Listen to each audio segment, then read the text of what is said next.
आदाब। Ground zero में आप सबका इस्तकबाल है। मैं हूं खुर्शीद रब्बानी। ग्राउंड जीरो में आज हम समझने की कोशिश करेंगे कि आखिर क्या वजह है कि मुल्क में बार बार ईवीएम यानी इलेक्ट्रॉनिक वोटिंग मशीन के खिलाफ आवाज बुलंद हो रही है। क्या ईवीएम से इंतखाबात कराना वाकई जमहूरियत के लिए बेहद खतरनाक है या फिर बैलेट पेपर पर वापस लौटना ही आखिरी रास्ता है? आज हम ईवीएम और बैलेट पेपर से इंतखाबात का जो फर्क है उसे समझने और समझाने की कोशिश करेंगे ताकि आप यानी डेमोक्रेसी के सबसे अहम रुकन यानी इस मुल्क का वोटर ये तय कर सके कि कौन सा अमल हमारे और हमारी डेमोक्रेसी के लिए बेहतर है। 2019 का लोकसभा इलेक्शन ईवीएम से हो गया या फिर बैलेट पेपर से? इस सवाल का जवाब ऑल पार्टी मीट थी उसके बाद भी हासिल नहीं हो सका है। सियासी जमातों के साथ साथ इलेक्शन कमीशन की मैराथन बैठकों के बावजूद इस मुद्दे पर अभी तक कोई आखिरी फैसला नहीं हो पाया। Some of the parties said going back to ballot is really bad because booth capturing we don't want to bring back. मुल्क के चीफ इलेक्शन कमिश्नर का ये बयान बताने के लिए काफी है कि हाल फिलहाल और कम से कम 2019 के आम इंतखाबात में तो बैलेट पेपर से इंतखाबात नहीं होने जा रहे। EC takes comprehensive view. Some of the parties said going back to ballot is really bad because booth capturing we don't want to bring back. दरअसल इलेक्शन कमीशन ने पीर के रोज अगले साल होने वाले लोकसभा इलेक्शन की तैयारियों पर बात करने के लिए ऑल पार्टी मीट बुलाई थी। मीटिंग में ईवीएम और बैलेट पेपर को लेकर के भी गौर किया गया, जिसमें कांग्रेस समेत कई पार्टियों ने एक बार फिर ईवीएम से इलेक्शन कराए जाने की मुखालिफत की। इन जमातों ने ईवीएम से छेड़छाड़ का इल्जाम लगाते हुए कहा कि उन्हें मौजूदा इलेक्शन प्रोसेस पर यकीन नहीं है। इन जमातों ने 2019 का इलेक्शन ईवीएम की बजाय बैलेट पेपर से कराए जाने का मुतालबा किया। ईवीएम के संदर्भ में बहुत बड़े तादाद में लोगों के दिलों में ये शंका पैदा हुई है कि जो लोगों की इच्छा है वो इस प्रोसेस के जरिए चुनाव में सामने नहीं आ रही है। मैं जानता हूं कि इलेक्शन कमीशन ये करेगा नहीं, इसलिए मैंने ये कहा है कि जिन जिन बूथों पर संदेह हो किसी भी कैंडिडेट को या उसके एजेंट को, उनकी स्लिप्स को बीवीपीएटी की स्लिप्स के काउंटिंग के स्पष्ट निर्देश होने चाहिए। ईवीएम से चुनाव नहीं होना चाहिए और बैलेट से होना चाहिए, क्योंकि ईवीएम में बहुत धांधली हुई है। हर इलेक्ट्रॉनिक आइटम हैक हो सकता है, उसी तरह से ईवीएम भी हैक हो सकती है और हैक हुई है। हालांकि बीजेपी ने ईवीएम से छेड़छाड़ के इल्जामात को नकार दिया। बीजेपी ने कहा कि अपोजिशन जमातें अपनी हार को छिपाने के लिए ऐसे इल्जामात लगा रही हैं। वो जब खुद चुनाव जीतते हैं तो ईवीएम से जीतते हैं। अब उनके द्वारा ये उठाया जाना राजनीतिक विषय, इस पे कोई टिप्पणी भी नहीं करनी चाहिए। हम लोग तो बिल्कुल ईवीएम के पक्ष में है। ईवीएम पे ही चुनाव होना चाहिए। हम लोग कैसे 2015 में चुनाव जीत गए भाई, अगर ईवीएम में गड़बड़ी था तो? कांग्रेस के अलावा टीएमसी, बीएसपी और समाजवादी पार्टी ने बैलेट पेपर से इलेक्शन कराने का मुतालबा किया, तो वहीं एनडीए की मुआविन शिवसेना भी 2019 के इलेक्शन बैलेट पेपर से कराए जाने का मुतालबा करती दिखाई दी। हालांकि इसकी उम्मीद कम ही है कि इलेक्शन कमीशन बैलेट पेपर से इलेक्शन कराने के मुतालबे को कबूल करे, क्योंकि कमीशन पहले ही साफ कर चुका है कि ईवीएम पूरी तरह से महफूज है। ईवीएम को शफाफ बनाने के लिए वीवीपीएटी का इस्तेमाल किया गया है और वैसे भी कोई भी सियासी जमात ईवीएम से छेड़छाड़ को साबित नहीं कर पाई है। वैसे मुल्क गवाह है कि बैलेट पेपर से इलेक्शन के दौरान कैसे तशद्दुद की वारदातें होती थी। दबंगों के जरिए बूथ को लूट लिया जाता था। बैलेट बॉक्स नालियों से मिला करते थे। बैलेट बॉक्स में पानी डाल दिया जाता था। इसीलिए सवाल लाजमी है कि क्या बैलेट पेपर से इलेक्शन करा करके बूथ लूट के दौर में वापस ले जाना ठीक है? जी सलाम के लिए सऊद मोहम्मद खालिद की रिपोर्ट। तो जाहिर तौर पर अभी इसके ऊपर सियासत और ज्यादा गर्म होगी। जो अपोजिशन पार्टीज हैं वो लगातार कह रही हैं कि ईवीएम की बजाय ये जो बैलेट पेपर है उससे इंतखाबात करा जाए। बहरहाल मुल्क में जारी इस बहस के बीच ईवीएम और बैलेट पेपर की जो तफसीलात है और इस पर हो रही सियासत को भी समझ लेना बेहद जरूरी है। देखिए इस पूरी कहानी को बयान करती है हमारी एक और रिपोर्ट। मुल्क अभी वो दौर नहीं भूला है जब बैलेट पेपर से इलेक्शन के दौरान तशद्दुद की वारदातें होती थी। दबंगों के जरिए बूथों को लूट लिया जाता था। बैलेट बॉक्स नालियों से मिला करते थे और बैलेट बॉक्स में पानी या फिर स्याही डाल दी जाती थी। इसीलिए एक सवाल यह भी है कि क्या ऐसे बूथ लूट के दौर में वापस जाना ठीक है? ऐसे में मुल्क में ईवीएम और बैलेट पेपर को लेकर के जारी बहस के बीच कुछ अहम पहलुओं और बातों को जान लेना जरूरी है। सबसे पहले तो ये जान लीजिए कि बैलेट पेपर के क्या नुकसान हो सकते हैं। दरअसल बूथ कैप्चरिंग का इससे खदशा बढ़ जाता है। बैलेट बॉक्स में स्याही, पानी डालने की वारदातें बढ़ जाती हैं। लोगों से जबरन अपनी हिमायत में इसके जरिए वोट डलवाए जाते हैं, तो वहीं वोटों की गिनती में भी ज्यादा वक्त लगता है। इसके अलावा ज्यादा दिनों तक बैलेट बॉक्स को महफूज रखना भी मुश्किल होता है। अब जरा ये भी समझ लीजिए कि ईवीएम से इंतखाबात कराने के क्या फायदे हैं। दरअसल ईवीएम की खुसूसियत ये है कि ये छेड़छाड़ फ्री और ऑपरेट करने में आसान है। इसकी कॉपी नहीं हो सकती या फिर कोई तब्दीली नहीं की जा सकती।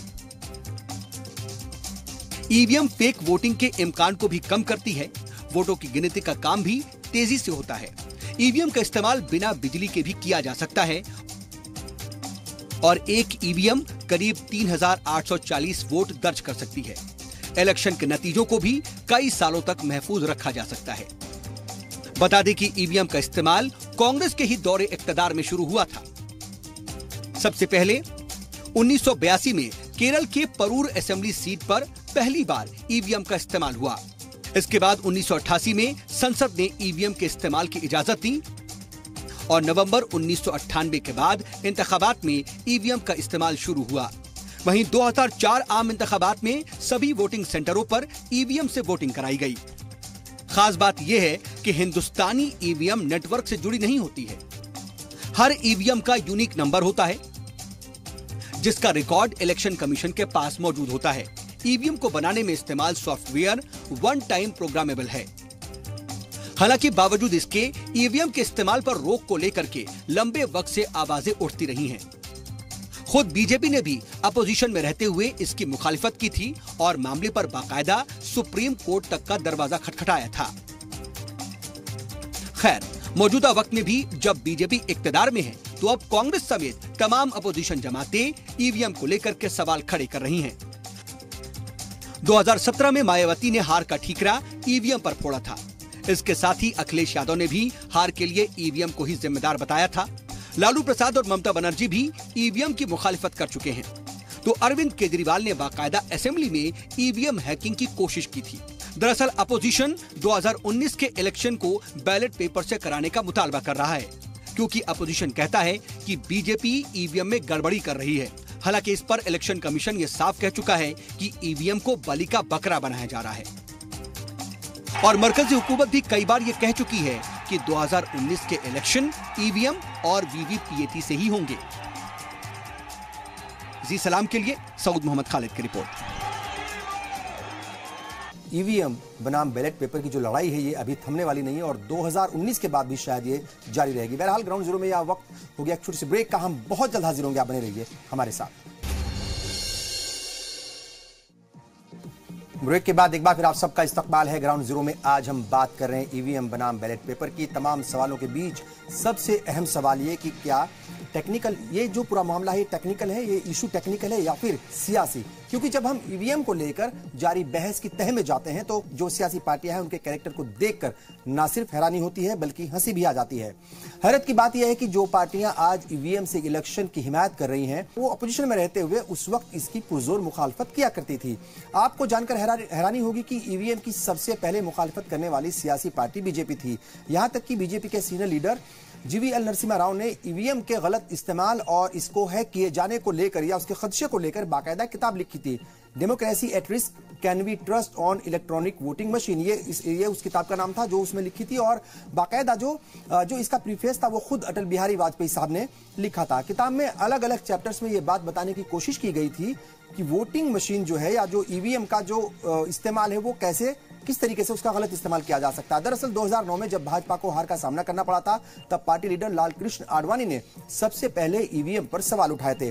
उसके बाद पार्टी ने भारतीय और बैनुल अक़वामी माहिरीन और कई गैर सरकारी तंजीमों और अपने थिंक टैंक की मदद से ईवीएम मशीन के साथ होने वाली छेड़छाड़ और धोखाधड़ी को लेकर पूरे देश में या पूरे मुल्क में मुहिम चलाई थी। इसके अलावा सुब्रमण्यम स्वामी को तो आप सभी लोग जानते होंगे। मौजूदा वक्त में वो बीजेपी से राज्यसभा सांसद हैं। उन्होंने बाकायदा सुप्रीम कोर्ट में ईवीएम के खिलाफ अर्जी दाखिल कर रखी है और इसके जरिए गड़बड़ी के जो खदशात हैं उसको तफसील से वहां पर बताया गया है। प्रोफेसर स्वामी जो हैं उनके 10 वीडियो इंटरनेट पर आज आपको मिल जाएंगे जिनमें वो ईवीएम के खिलाफ जमकर बोलते हुए दिखाई देते हैं। वैसे इस मामले पर कांग्रेस का यू टर्न भी कम दिलचस्प नहीं है। अपनी हुकूमत के वक्त बीजेपी के जो इल्जामात थे उनको वो हमेशा बेबुनियाद बताती थी और हुकूमत में रहते हुए हमेशा ही ईवीएम का वो बचाव करती थी। 2010 में कांग्रेस के इख्तियार के वक्त ईवीएम को लेकर रिसर्च कर रहे प्रोफेसर हरिप्रसाद को मुंबई में अरेस्ट कर लिया गया था, उन्हें गिरफ्तार कर लिया गया था। उस वक्त तमाम अपोजिशन जमातों के निशाने पर थी। यही कांग्रेस पार्टी जो है वो तमाम अपोजिशन जो पार्टी थी उसके निशाने पर हुआ करती थी, जो आज खुद ईवीएम पर सवाल खड़ी कर रही है। आपको यह जानकर भी हैरानी होगी, यह भी जान लेना चाहिए कि भारत के अलावा Brazil, Norway, Venezuela, Canada, Belgium, Romania और ऑस्ट्रेलिया सहित और यूएई सहित कई सारे ऐसे मुल्क हैं जहां पर इंतखाबात के वक्त ईवीएम का ही इस्तेमाल आज भी इस्तेमाल उनका किया जाता है। हालांकि दुनिया में ऐसी भी मिसालें देखने को मिलती हैं जब कई मुल्क जो है वो ईवीएम के इस्तेमाल के बाद अब वापस बैलेट पेपर पर वापस जो है वो लौट आए हैं। दुनिया के कई मुल्कों ने ईवीएम यानी इलेक्ट्रॉनिक वोटिंग मशीन पर बैन तक लगा रखा है। इसमें जर्मनी, नीदरलैंड और अमेरिका जैसे मुल्क भी शामिल है। द हिंदू में लिखे गए एक लेख के मुताबिक जो बीजेपी लीडर सुब्रमण्यम स्वामी ने लिखा है तो उसमें एक आर्टिकल लिखा था, उसके कुछ पॉइंट्स है वो हम आपको बताते हैं कि कैसे उन्होंने इसकी मुखालफत की थी। इलेक्ट्रॉनिक वोटिंग मशीन का जो इस्तेमाल है वो कई मुल्कों ने शुरू कर दिया था, लेकिन सिक्योरिटी और एक्यूरेसी जो है उसको लेकर इन मशीनों पर जो है वो लगातार सवाल उठाए जा रहे थे। साल 2006 में ईवीएम का इस्तेमाल करने वाले सबसे पुराने मुल्कों में शामिल नीदरलैंड ने इस पर बैन लगा दिया था। साल 2009 में जर्मनी की सुप्रीम कोर्ट ने ईवीएम को गैर आईनी बताते हुए ईवीएम पर जो है वहां पर बैन लगा दिया था और नतीजों को बदलने जाने के शक को लेकर नीदरलैंड और इटली ने भी ईवीएम पर बैन लगा दिया था। वहीं इंग्लैंड और फ्रांस में भी कभी आज तक ईवीएम का इस्तेमाल नहीं हुआ है। यहां तक कि अमेरिका जैसा जो बहुत टेक फ्रेंडली मुल्क है, वहां के जो कई सूबे हैं वहां बिना पेपर ट्रोल वाली जो ईवीएम है या जो ईवीएम जो मशीनें हैं उनका इस्तेमाल नहीं होता, उनके ऊपर बैन है। लेकिन इस सब के बावजूद हमारे मुल्क में इस्तेमाल हो रही ईवीएम मशीनें कई मायनों में बेहद खास हैं, क्योंकि हिंदुस्तान की जो ईवीएम है उनमें इंटरनेट या फिर ब्लूटूथ के जरिए छेड़छाड़ करना मुमकिन नहीं है।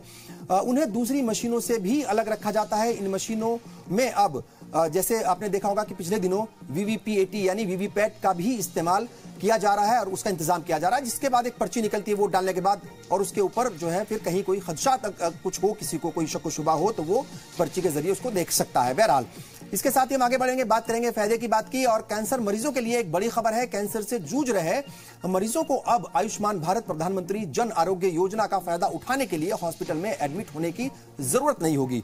हुकूमत की तरफ से जारी जो हिदायत है उसमें साफ कहा गया है कि जो कैंसर के मरीज हैं उनको इलाज कराने के लिए अब उनके जो जेब खर्च है उसकी जरूरत नहीं होगी, यानी जेब से पैसा खर्च जो है उनको नहीं करना पड़ेगा। 25 सितंबर को इस स्कीम को लॉन्च किया जाना है और उससे पहले हेल्थ मिनिस्ट्री ने एंटी फ्रॉड गाइडलाइंस के साथ साथ जानकारियों की जो प्राइवेसी और इंफॉर्मेशन सिक्योरिटी पॉलिसी है उसको जारी कर दिया है।